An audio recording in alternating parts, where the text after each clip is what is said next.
आचार्यपर्यन्तां वन्दे गुरुपरम्पराम् वाक्यकारं वररुचिं भाष्यकारं पतञ्जलिं पाणिनिं सूत्रकारं च प्रणतोऽस्मि मुनित्रयम्। मित्राणि नमो नमः। भवतां स्वागतम्। मित्रों, आज हम पढ़ने जा रहे हैं त्रिध्वस्त योगे संपद्य कर्तरी च्वि इस सूत्र को।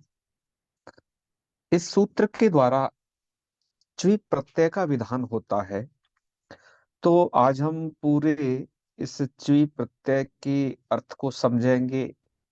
इसके लगने से क्या रूप होता है, प्रक्रिया में क्या कैसे होता है, इन बातों को आज हम पढ़ेंगे। तो आज का पाठ है च्वि प्रत्यय को लेकर के। यह जो आप सूत्र यहाँ पर पढ़ रहे हैं, क्रीभ्वस्ते योगे संपद्य कर्तरि च्वि, इस सूत्र को काशिका में अभूत तद्भावे कृभ्वस्त्योगे संपद्य कर्तरि च्वि इस प्रकार से पढ़ा गया है। अर्थात सूत्र से पहले अभूत तद्भावे ऐसा निर्देश कर दिया है।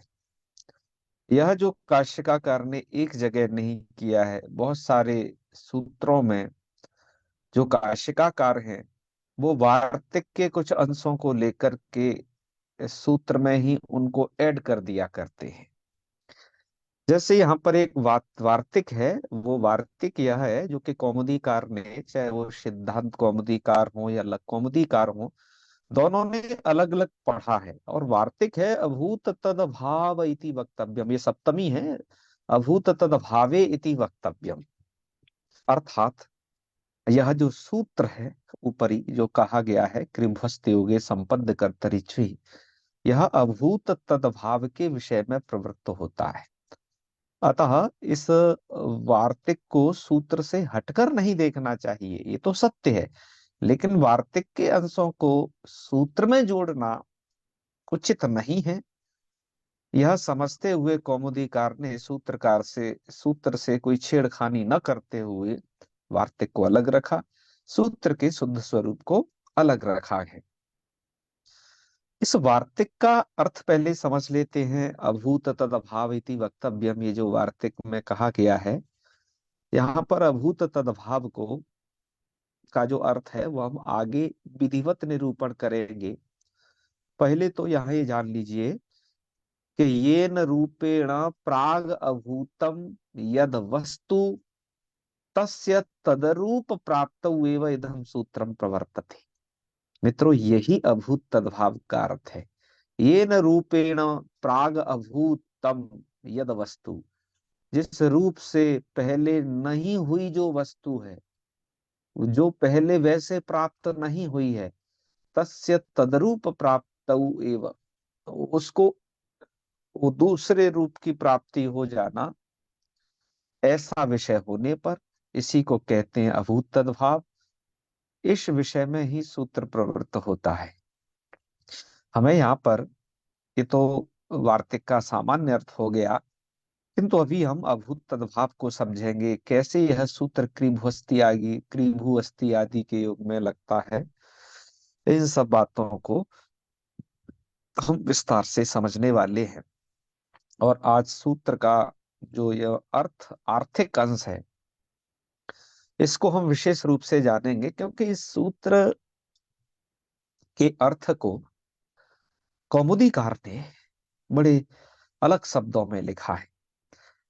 अर्थात वार्तिककार जिसको अभूत तद्भाव ऐसा कह रहे हैं, तो सूत्रकार उसे ऐसा लिखते, वो ये वृत्तिकार है ना, वो भी खासकर ये वरदराजादी या कि इनके गुरु जी कहो, बल्कि डायरेक्ट दीक्षित जी, भट्टोजी दीक्षित जी, उन्होंने लिखा है विकारात्मताम प्राप्नुवत्याम प्रकृतौ वर्तमानात् विकार शब्दात् स्वार्थे च्विर्वा स्यात् करोति इत्यादि फिर योगे। यह सूत्रार्थ लिखा है। ठीक है, सूत्र का अर्थ करते वक्त इन्होंने इसको बड़े रूप में चेंज कर दिया है। अर्थात देखिए, अभूत तद्भाव की जो व्याख्या लिखी है, वो इन्होंने देखो अभूत तद्भाव है यह अंश, इस अंश की व्याख्या इतनी की है, विकारात्मताम प्राप्नुवत्याम प्रकृतौ वर्तमानात्, है प्रकृतौ वर्तमानात् विकार शब्दात, यहां तक की जो व्याख्या है वो अभूत तद्भाव की व्याख्या है। इस अब अभूत तद्भाव को ही हम समझेंगे पहले नंबर पर। तो ये अभूत तद्भाव है क्या? अभूत में नए समास है ना, न भूतः इति अभूतः। वरराजाचार्य जी ने जो इस प्रकार से अर्थ दिया, लघु सिद्धांत कौमुदीकार के जो गीता प्रेस के जो टिप्पणीकार हैं, उन्होंने इस अर्थ को ऐसे लिखा है। देखो क्या लिखा, ये अभूत तद्भाव को वो लिखते हैं, यस्य यो भावी न भूतः सह तद्भावम चेत संपद्यते। अभूत तद्भाव का अर्थ कर रहे, कितना अंश है ये, यहां से यहां तक कि यस्य यो भावी न भूतः।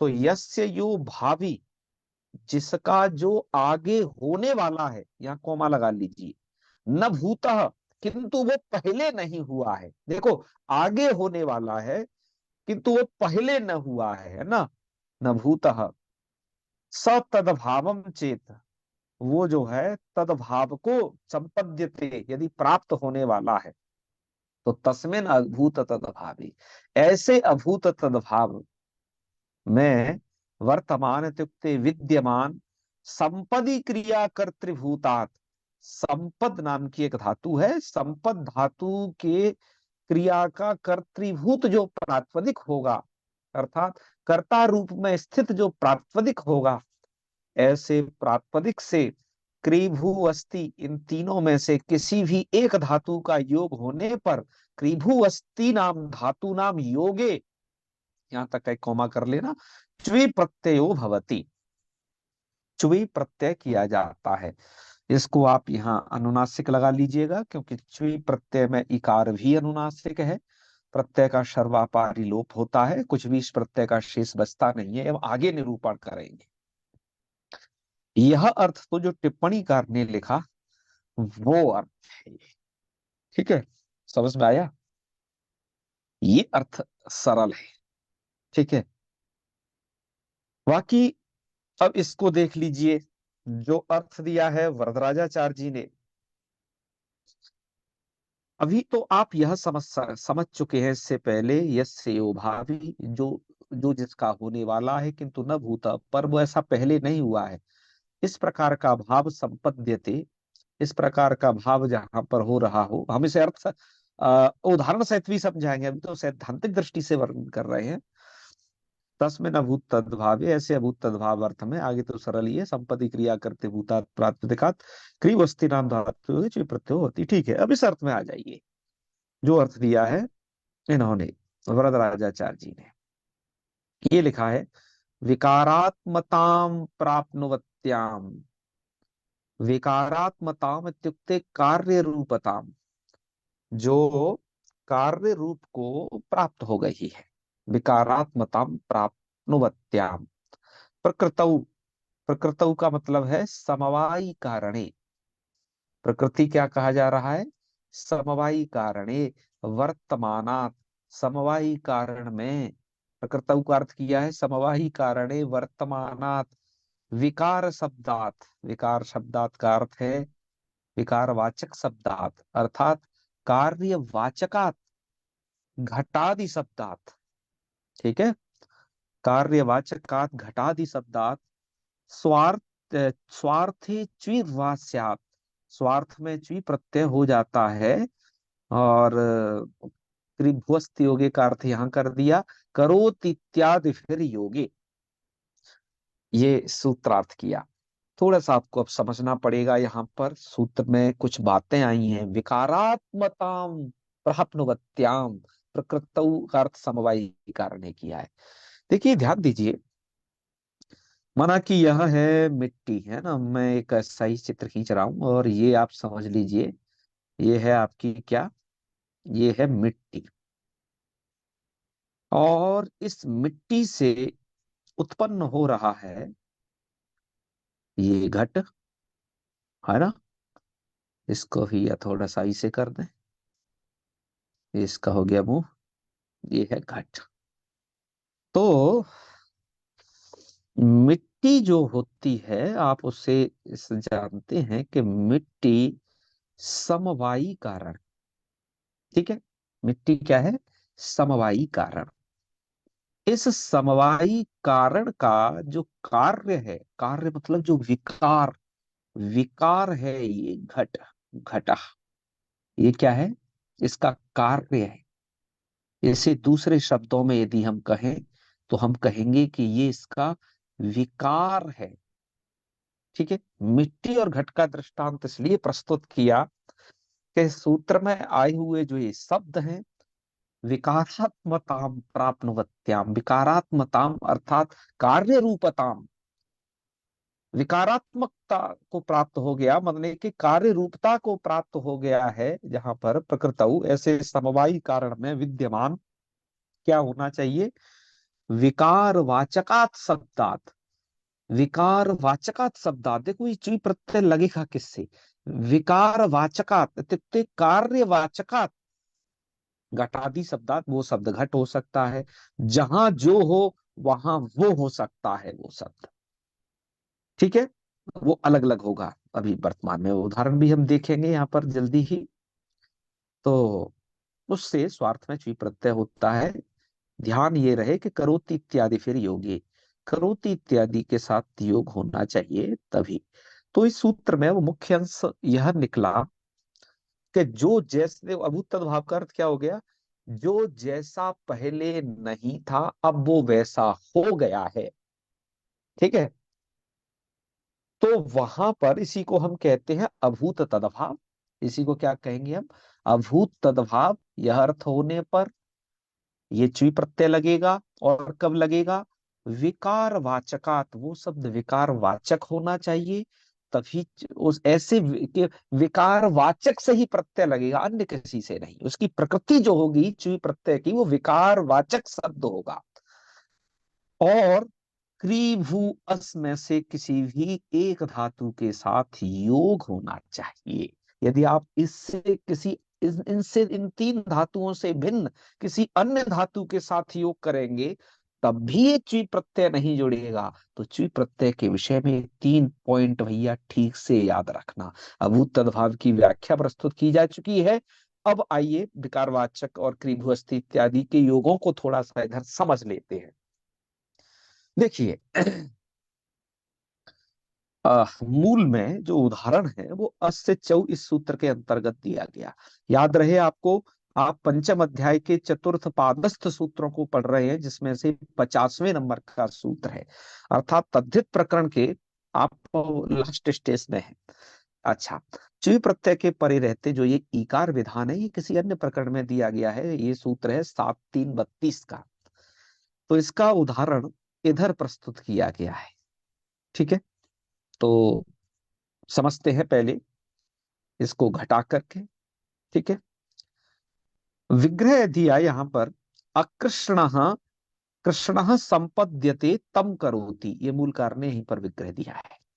अकृष्ण कृष्ण संपद्यते तम करोति, ये भैया मूलोक्त विग्रह है। और इसके अतिरिक्त एक और विग्रह दिया है जो कि टीकाकार ने दिया है। आपको ये विग्रह ऐसे भी मिल सकता है, अकृष्णम कृष्णम संपद्यमानम करोति। यहाँ पर एक करोति कहने से स्पष्ट है कि ये क्री धातु के योग होने पर ही यह च्वी प्रत्यय का यहाँ विधान कर रहे हैं, ठीक है। और इसके क्री धातु का जो उदाहरण है वो पहला वाला दिया, कृष्णी करोति, ब्रह्मी भवती भू धातु का दिया, अस धातु का गंगी श्याति, तीन उदाहरण भी क्रमशः प्रस्तुत किए गए हैं। अब इसका अर्थ क्या होता है? अकृष्णा कृष्णा संपद्यते तम करोति, इसका मतलब है होता है कि जो कृष्ण नहीं है उसको कृष्ण करता है। कृष्ण जो शब्द है वो वर्णवाचक भी है, ठीक है ना। कृष्ण, ये जो है ब्लैक कलर को कहता है। और एक कृष्ण वह भगवान भी है, है ना, वासुदेव अर्थ में भी प्रसिद्ध है ये। तो दोनों में से आप कोई सा यथेच्छ अर्थ ले सकते हो। ठीक है। जो जब ऐसा अर्थ करेंगे कलर में कि जो अकृष्णा, मतलब जो कृष्ण नहीं है, माने कि और किसी रंग का है, श्वेत हो सकता है, पीत हो सकता है, किसी अन्य वर्ण का हो सकता है, तो उसको कृष्ण संपद्यते, मतलब उसको कृष्ण बना रहा है। तो आपको मैं पहले तो ये गीता प्रेस वाला अर्थ घटा करके यहाँ बताता हूँ। कृष्ण कृष्ण संपद्यते में यस्य यो भावी, जिसका जो होने वाला है, ठीक है ना, तो न भूता, लेकिन तो हुआ नहीं है। तो यहाँ पर जो कृष्ण नहीं है, जो कृष्ण नहीं है उसको कृष्ण करता है। तो उसका कृष्ण भावी है। कृष्ण मतलब वो उसे काला करेगा, ऐसा कृष्ण भावी है, न भूता, किंतु वो हुआ नहीं है। तो ऐसा अभूत भाव यहाँ पर संपद्य थे, पता चल रहा है। ठीक है। तो तस्मिन अभूत तद्भावे वर्तमानात, उस अभूत तद्भाव अर्थ में वर्तमान मतलब विद्यमान, संपत्ति क्रिया कर्तृभूतात, संपत्ति क्रिया मतलब संपद्यते का कर्ता जो है यहाँ पर है कृष्ण।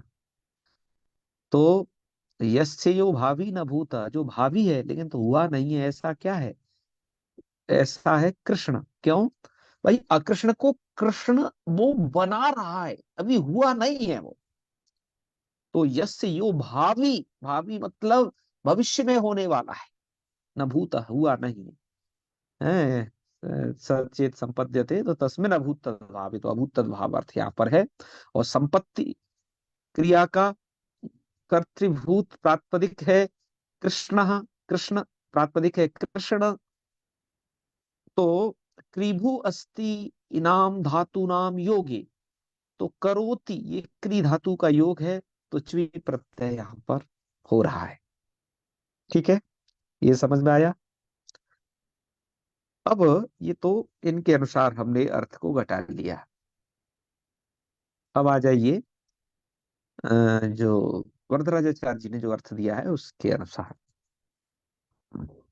देखिए, विकारात्मताम प्राप्नुवत्याम, विकारात्मताम इत्युक्ते कार्य रूपताम प्राप्नुवत्या, कार्य रूप को जो प्राप्त हो रहा है। तो यहाँ पर जो कृष्ण है वो विकार है, क्योंकि पहले वो अकृष्ण है, माने कि कृष्ण पहले है नहीं वो, अब किंतु उसे कृष्ण बनाया जा रहा है।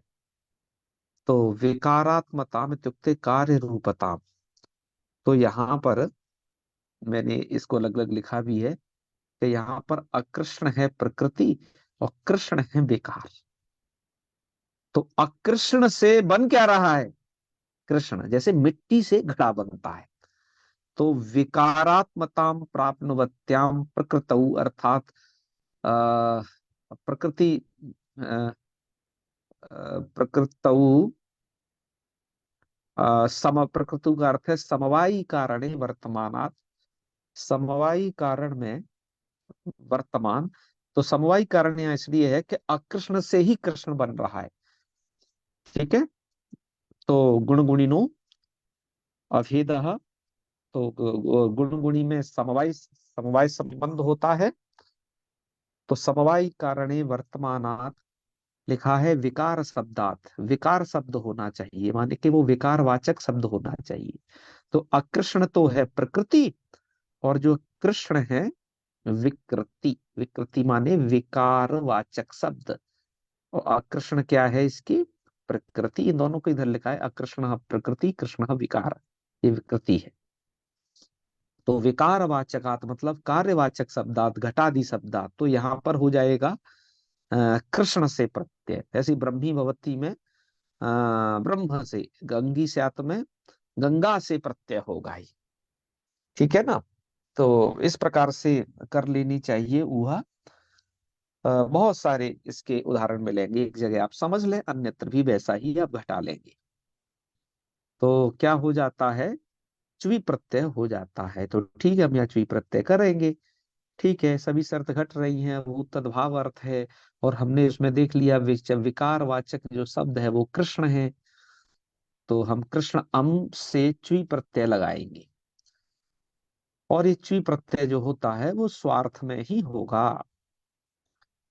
और योग किसका होना चाहिए? क्रिभुवस में से किसी एक धातु का योग होना चाहिए। तो यहाँ पर क्रि धातु का योग है। ब्रह्मी भवती में भू धातु का योग होगा। गंगी स्यात में अस धातु का योग होगा। ये ध्यान रहे।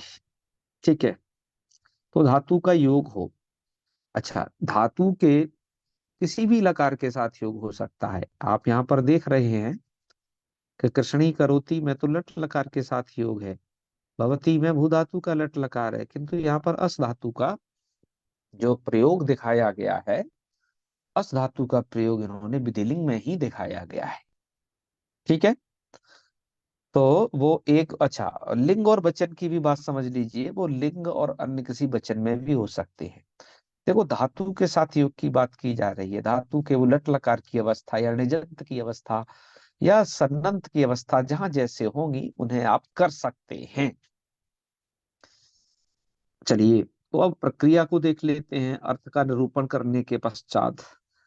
तो अब यहाँ पर उदाहरण प्रस्तुत किया यही, अकृष्ण कृष्ण संपद्यते तम करोति। क्या इसमें प्रकृति है, क्या विकृति है, किस विकार वाचक शब्द से लगाया जाएगा? अभूत तद्भाव अर्थ बता ही दिया है कि जो पहले अकृष्ण है, मतलब कृष्ण भिन्न है, माने कि और किसी रंग का है, पर उसे अब जो है कृष्ण किया जा रहा है, उसे अब काला बनाया जा रहा है। या फिर ऐसा समझ लीजिए, मैंने कहा दूसरे अर्थ वासुदेव वाचक है जब ये कृष्ण शब्द, तो कहा कि जो पहले कृष्ण नहीं था, मतलब कोई सामान्य नट किसी अन्य वेशभूषा वाला, किंतु अब उसे कृष्ण बनाया जा रहा है। तो इस अर्थ में भी हो जाएगा। तो प्रकृति विकृति भैया घटा लेना है ना। हाँ, तो इसके पश्चात हमने कृष्ण अम से करोति का योग है, च्वी प्रत्यय कर लिया। तो कृष्ण अम करोति च्वी, च्वी प्रत्यय में जानिए इकार का उपदेश से जन्मनासिक से संज्ञा हो जाएगी, चकार की चुटू से हो जाएगी। अब बचेगा मात्र वकार। तो वीर लोप है लिखा है, तो इसका लोप हो जाएगा। और चिवंतत्वात् अव्ययत्वम, ये च्वी प्रत्यांत है, इसलिए ये अव्यय संज्ञक होगा स्वरादि निपात अव्यय के कारण, अव्यय से, क्योंकि उसमें च्वी का पाठ आया है, चिवंत का पाठ आया है, अर्थात च्वी प्रत्यांत जो होते हैं वो अव्यय होते हैं। तो मूल में ये बात कही, वीर लोप, वीर लोपे। ठीक है, ऐसा पाठ है। और कहीं कहीं भैया वीर लोपह ऐसा भी पाठ है। मुझे दो प्रकार के पाठ यहाँ पर दिखाई दिए हैं।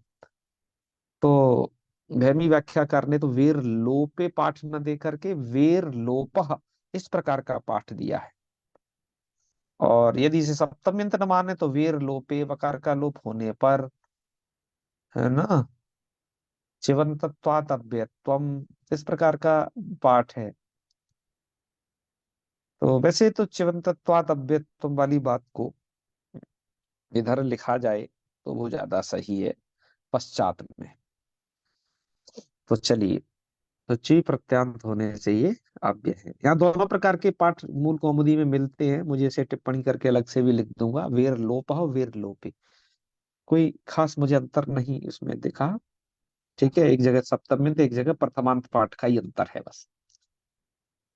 तो ठीक है, अब हमने च्वी प्रत्यय कर दिया। और च्वी प्रत्यय, अब आप यहाँ क्रॉस का निशान देख रहे हैं, माने कि सर्वापहारी लोप हो गया, इस प्रत्यय का बचा कुछ नहीं। तो बचा कुछ नहीं तो प्रत्यय क्यों किया? कहा कि प्रत्यय लोपे प्रत्यय लक्षणम के द्वारा एक कार्य यहाँ ये हो सकता है, वो कार्य है अस्य च्वौ। सूत्र का अर्थ होता है अवर्णस्य ईत स्यात् च्वौ। अवर्ण को ईत हो जाता है, ईत माने कि उसे दीर्घिकार हो जाता है च्वी प्रत्यय परे हो। तो च्वी प्रत्यय तो प्रत्यय लोपे प्रत्यय लक्षणम से है ही। तो इसको हमने अवर्ण माने के कृष्ण में जो अ है उसको ई कर लिया, तो कृष्णी बन गया। ध्यान दीजिए, ये अस्य चौ सूत्र है, इसमें तपरकरण तो है नहीं, तो अ हो या आ हो, दोनों में दोनों को ही दीर्घ कर सकता है। तो यहाँ पर रूप बन जाता है आपका कृष्णी करोति। देखिए, इस रूप को अलग अलग लिखना चाहिए, क्योंकि यहाँ इनमें समास नहीं है। क्योंकि ये करोति है तिङंत, और आपका कृष्णी है सुबंत, माने कि वो अव्यय संज्ञक हो गया है। ठीक है, एक अव्यय, तो इनका यहाँ समास संभव है नहीं। इसको लिखना चाहिए अलग अलग ही। मैंने बहुत सारे संस्करण देखे हैं, उनमें इन कृष्णी करोति को एक पद दे दिया है, ब्रह्मी भवती को एक पद, मतलब दोनों की सिरोरेखा एक कर दी है। ब्रह्मी भवती कृष्णी करोति गंगे स्यात्, इस प्रकार से कर दिया गया है। भैमी व्याख्याकार ने इस तरफ ध्यान भी दिलाया है कि इनको समास नहीं करना चाहिए, एकत्र नहीं लिखना चाहिए। और एक ऐप आप सभी के पास होगा, अष्टाध्यायी.com, उसमें जो व्याख्या लिखी है इस सूत्र की, वो बड़ी ही लाभकारी है इस सूत्र को समझने के लिए। मैं ये समझता हूं कि इस सूत्र पर कृभ्वस्त योगे संपद्य कर्तरी चुई, हालांकि उसमें अष्टाध्यायी.com में इसको अभूत तद्भावी से स्टार्ट किया गया है इस सूत्र को। तो मैंने वो दोनों कारण आपको पहले ही बता दिए हैं। तो उस ऐप में इसकी बड़ी ही शानदार व्याख्या की गई है। मैं इस पाठ को पढ़ाते पढ़ाते आप सभी से पुनः आग्रह करूंगा कि इस चुई प्रत्यय को समझने के लिए उससे बेहतरीन अभी तक व्याख्या नहीं मैंने देखी है। तो आप उस व्याख्या का जरूर अवलोकन करें। बढ़िया व्याख्या, अच्छे से लिखी है, आनंद आ गया उसे पढ़ने। और बाकी वह भी व्याख्याकार ने तो लिखी है, ठीक है, ये सेकंड स्टेज पर है, पर उन्होंने बड़ी जोरदार लिख दी है इस स्थान पर, तो उसे देखना चाहिए। और वो उसमें भी एक बात जो ये लिखी, एक बात मैं थोड़ा एक अंश बता दूं, कि वो भी यही लिखते हैं कि अब उच्चारण के सौकर्य को लेकर के कृष्णी करोति, इस प्रकार को, इस प्रकार के इनको मिला करके ही लिखने लग गए। और लास्ट में लेकिन वो ये भी कहते हैं कि इसको मिला के नहीं लिखा जाए, वही सही है, कृष्णी करोति। लेकिन मैं कितनों की बात करूं, ये तो आप यहाँ के पाठ देख रहे हो। मैंने स्वप्न वासवादत्तम को पढ़ा है।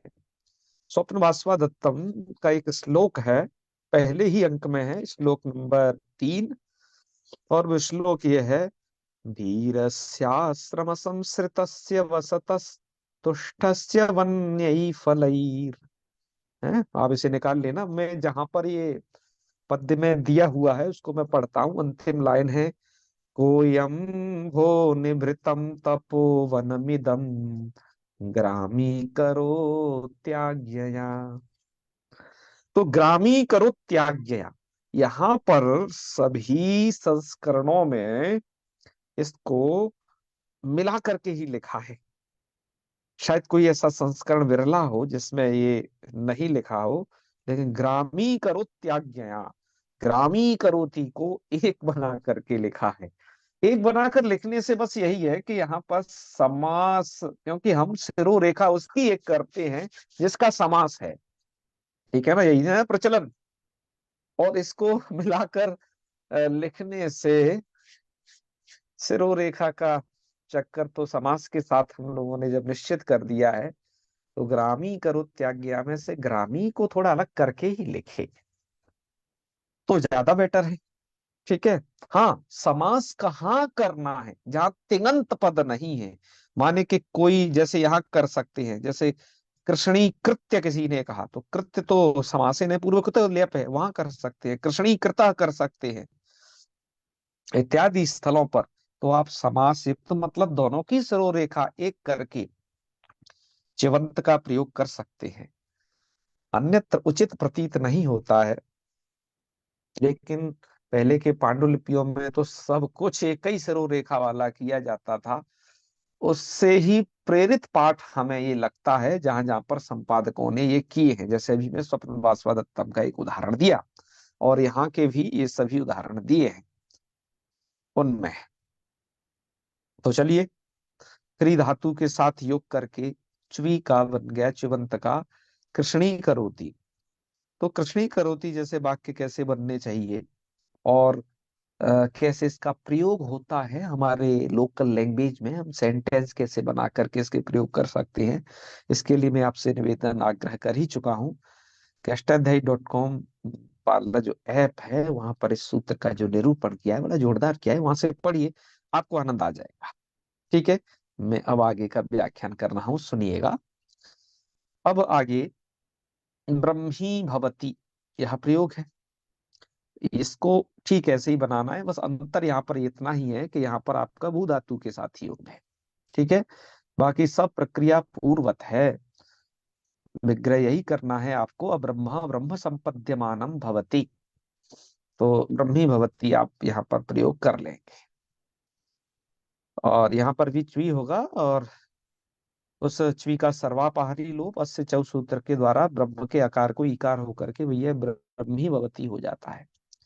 इसी के बाद न गंगा इति अगंगा, और अगंगा गंगा संपद्यमानम यथा स्यात्, अर्थात जो गंगा नहीं है उसको भी गंगा बना दे, ऐसा कोई महापुरुष है।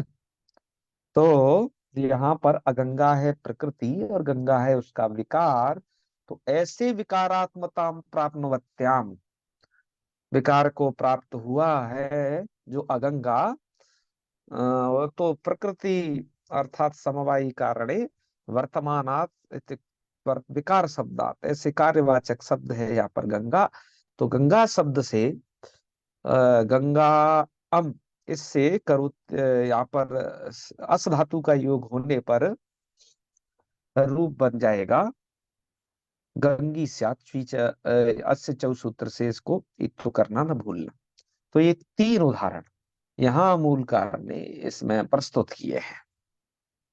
आपको ये निस्संदेह समझ में आ गए होंगे। हमने इसके अर्थ को लेकर के बहुविध व्याख्यान प्रस्तुत किया है, और अब इन तीन उदाहरणों को पढ़ने के पश्चात आइए अब बढ़ लेते हैं आगे। अब आगे हम आपको कुछ स्थल दिखाते हैं शुद्धा व्याख्या से। शुद्धा व्याख्या में भी इसका बड़ा अच्छा वर्णन किया गया है। चलिए, शुद्धा है यहाँ।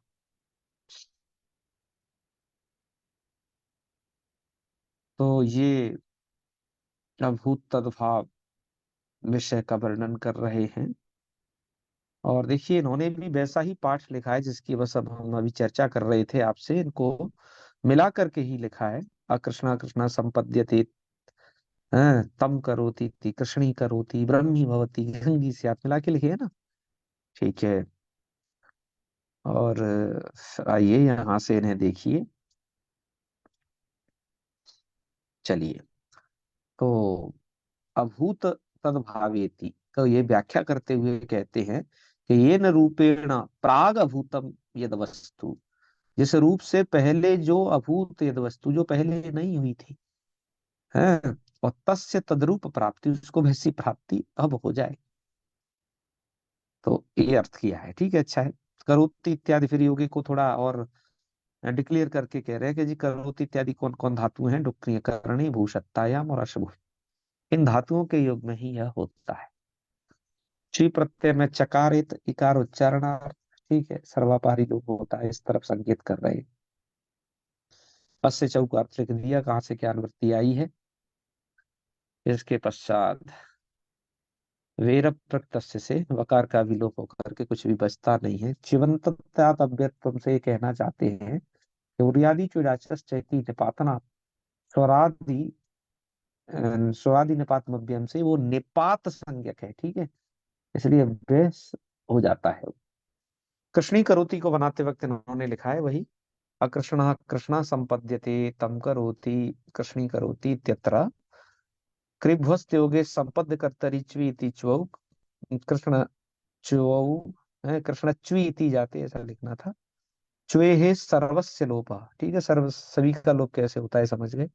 इन्होंने स्थानीय भावे ने लिखा है च्वौ परे, लेकिन यहाँ पर प्रत्यय लोभ है, प्रत्यय लक्षण समझना चाहिए। अस्य च्वौ इति त्वे संयोगे च्यवन्तत्वाद् अव्ययत्वे सुपयोलुकी, और कृष्णी भवती, ऐसा रूप बनेगा। मैंने पहले ही बताया था, इन्होंने मिला के लिखा है, आपको अलग अलग समझना है। एवं ब्रह्मी भवती और गंगी स्यात्। ये आपने च्वी प्रत्यय से होने वाले रूपों को समझा। एक यहाँ पर वार्तिक और दिया गया है मूल में। ये वार्तिक भी थोड़ा सा आपको जान लेना चाहिए। हमने स्लाइड में वो व्याख्यान नहीं किया है, लेकिन यहाँ समझ लेना है आपको। ये वार्तिक है आपका। ऊपर लिखा है अव्ययस्य च्यवावित्वम नेति। कहा कि यदि प्रकृतिवाचक इधर जो शब्द है, जिसको आप विकारवाचक कह रहे हैं, यदि वो अव्यय है, तो तब भैया उसके आकार को, आकार का आप क्या कर लेना, तो लिखे हैं भैया चौ इति, मतलब चौ जो है, अस्य चौ जो सूत्र है, इसके द्वारा आप उसे ईत तो मत करना, बस इतना ही सी बात है। तो उसके उदाहरण देख लीजिए। मूल कार ने दो ठो भैया इसके उदाहरण भी दे दिए हैं। वो उदाहरण है दोषाभूतम अह और देवाभूता रात्रि। ये दो उदाहरण। दोषाभूतम यह, यहाँ पर आपको स्मरण ये रहे कि ये जो वार्तिक के द्वारा जो निषेध किया गया है, वो अव्ययों के लिए किया गया है। देखो, दोषा एक अव्यय है, आकारांत है ना, और दिवा नाम का भी एक अव्यय है, आकारांत है। इनके आकार को अस्य चौ सूत्र के द्वारा ईत हो सकता है। और यहाँ पर देखो दोषा भूतम अह, यहाँ पर भू धातु का योग है, भूतः। ऐसे वहां पर भूत अह, तो यहाँ पर नपुंसक लिंग है, इसलिए दोषा भूतम कर दिया था। और इधर जो है अः दिवा भूता रात्रि में रात्रि स्त्रीलिंग है, इसलिए भूता को भी स्त्रीलिंग प्रयोग किया गया है। तो आपको विग्रह विग्रह कैसे जान लेने चाहिए। यहाँ पर देखो धातुओं का योग है। अब आप ये नहीं समझिएगा कि यहाँ पर तो करोति इस फॉर्म में नहीं है, योग भवती इस फॉर्म में नहीं है, मतलब वर्तमान काल लट्लकार। तो वो दिक्कत नहीं है। मैंने बताया धातु का योग होना चाहिए, चाहे वो कृदंत वाली भू धातु की किसी कृत प्रत्यांत के साथ योग हो, या फिर वो आपके तिंग प्रत्यांत धातु का योग हो, बस धातु का योग हो। ये जानकारी भी इस इनके बारे में जरूर रहे। तो इस प्रकार से अर्थ निरूपण किया जा रहा है। अब आगे और बताया जा रहा है कि दोषा इति आकारांतम व्ययम। यहाँ पर जो दोषा है, ये आकारांत अव्यय है। तो रात्रौ इत्यर्थे वर्तते, और दोषा का अर्थ होता है मित्रों रात्रि। ठीक है, दोषा का अर्थ क्या है, रात्रि, ये जान लेना।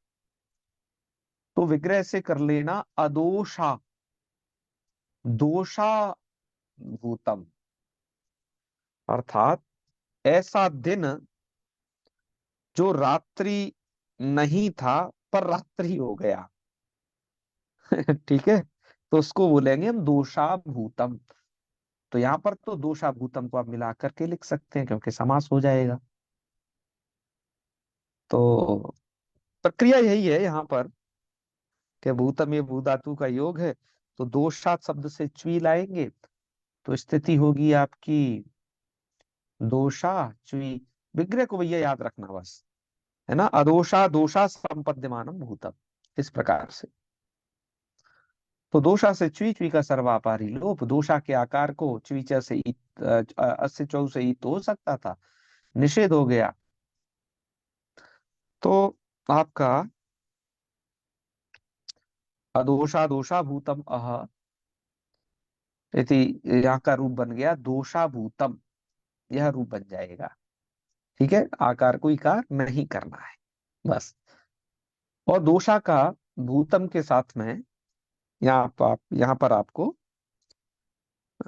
गति संज्ञा है, तो गति समास हो जाएगा, इसलिए दोषा और भूतम दोनों मिले हुए हैं। इसी प्रकार से दोषा भूतम अह बनाया, और दिवा भूता, तो यहाँ पर जो कह रहे हैं दिवा इति आकारांतम अव्ययम, ये आकारांत अव्यय है। अहनी माने कि ये दिन अर्थ में है, दिन दिन अर्थ को कह रहा है।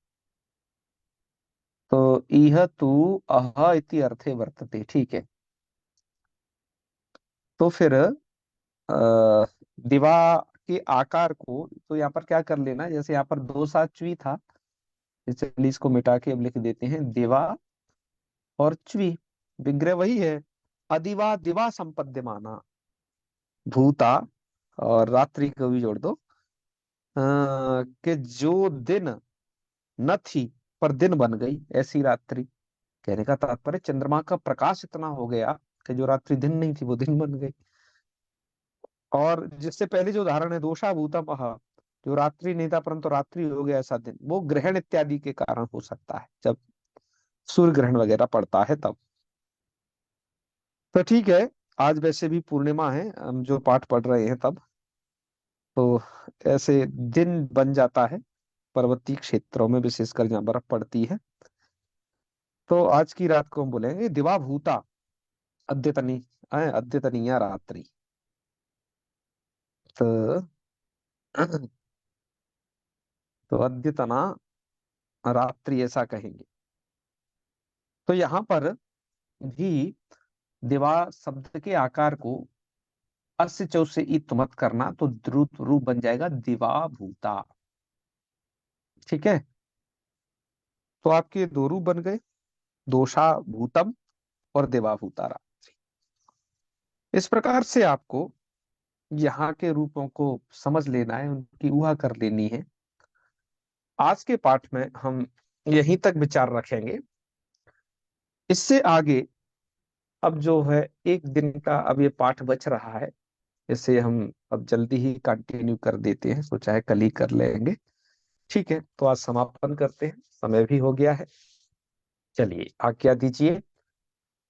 ओम सर्वे भवन्तु सुखिनः, सर्वे सन्तु निरामयाः, सर्वे भद्राणि पश्यन्तु, मा कश्चित् दुःखभाग् भवेत्।